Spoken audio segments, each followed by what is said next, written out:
बघते. ठीक आहे, आता माझ्याशिवाय कोणाला बघायचं नाही. नाही, नक्कीच नाही बघणार. तू आहेस ना आता, दोघं मिळून बघू आपण. हाय गाईस, चला मग स्टार्ट करूया आजचा ब्लॉग. तर हळदी, संगीत, एंगेजमेंटचे ब्लॉग मी पोस्ट केलेले आहे माझ्या चॅनलमध्ये, जाऊन तुम्ही बघू. अबे यार, मी अडकत का बरं मला माहित नाही, जरा इग्नोर करा. त्यांची सप्तपदी चालू झाली होती, वाचणं, फेरे वगैरे ते सगळं तुम्हाला माहितीच असणार आहे. मग ते झाल्यानंतर आम्ही इकडं फोटो काढून आलो होतो. आता चांगले कपडे घात लावून इकडे जरा व्ह्यू चांगला आहे म्हणून गेलो होतो. तर काय अचानक पाऊस चालू झाला. मग हे माझा भाऊ गाडीवर बसू देत नव्हता पटकन, तरी बी बसलो. मग नंतर शिव्या खाल्ला तो जोऱ्यात आमचे आणि बसू दिला गाडीवर. मग आम्ही निघालो फंक्शन हॉलकडे. इथं आल्यानंतर जसं आम्ही फंक्शन हॉलमध्ये आलो ना, लिटरली गाईज थेंबच बंद झाली यायचे. मग नंतर आम्ही रूमवरती गेलो. मग तिथे गेल्यानंतर काय सगळी गर्दी होती, गर्दा ते असं म्हणजे चिडचिड होत होतं. मग आम्ही विचार केला की घरीच गेलेलं बरं आहे.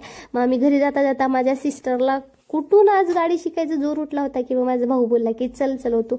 आज काय लोक स्टार्टिंगला डबल शिकतात आणि ही डायरेक्ट ट्रिप्सी चालवायला निघाली. मग माझ्या भावानं थोडंसं तिला शिकवलं. मग घरी जाऊन येऊन आम्ही थोडंसं रेडी होऊन आलो लग्नासाठी. आणि इथं आम्हाला पाहुण्यांचं वेलकम करायला थांबवले होते. आता ती माझी सिस्टरच आहे ना, म्हणजे काकाची पोरगी आहे ती माझ्या, म्हणजे कजिन. हां, मग त्यांची एंट्री झाली मस्तपैकी. आणि इथं त्यांची वरमाला स्टार्ट होत होती आणि मग ते एकमेकाला हार घातले. त्यांचं लग्न इथं संपन्न झालं. व्हिडिओ आवडला तर लाईक शेअर सबस्क्राईब करा. बाय.